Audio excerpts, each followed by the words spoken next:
Hello दोस्तों, नमस्कार।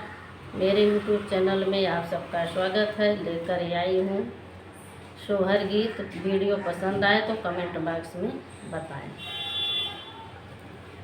सासू बीत गई ना बारा, हई बरी समा हो नैहरवा, हम जाबई हो नैहरवा, हम जाबई हो। सासू बीत गई ना बारा, हई बरी समा हो नैहरवा, हम जाबई हो नैहरवा, हम जाबई हो।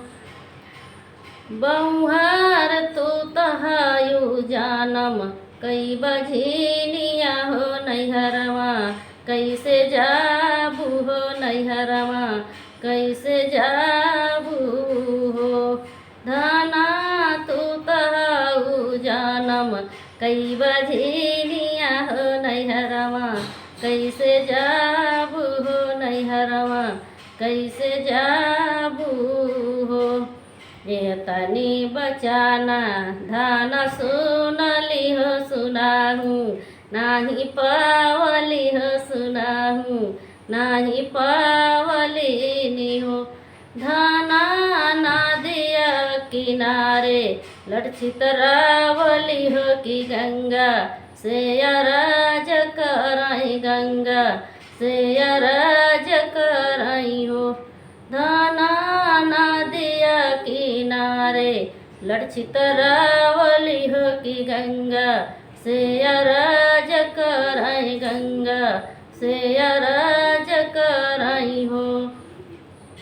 गंगा एक बेरी मार, तू ही लोरवा हो कि डूबी, मारी जाइत हो कि डूबी, मारी जाइत हो।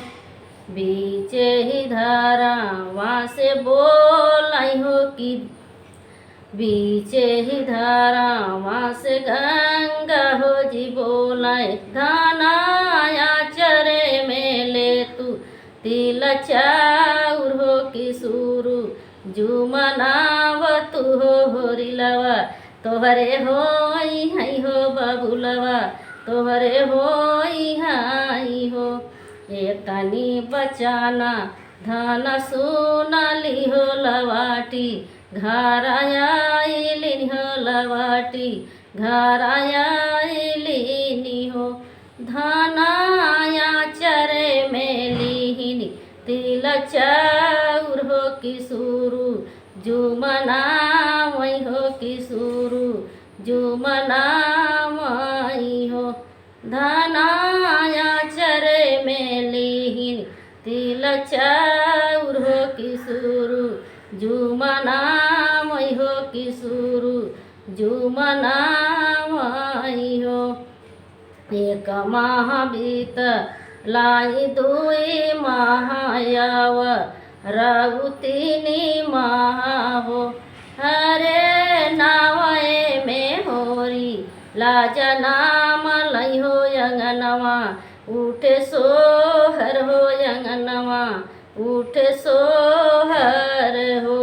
हरे रामा नावए में होरी लाजा नाम लई हो यंगनवा, उठे सोहर हो यंगनवा, उठे सोहर हो।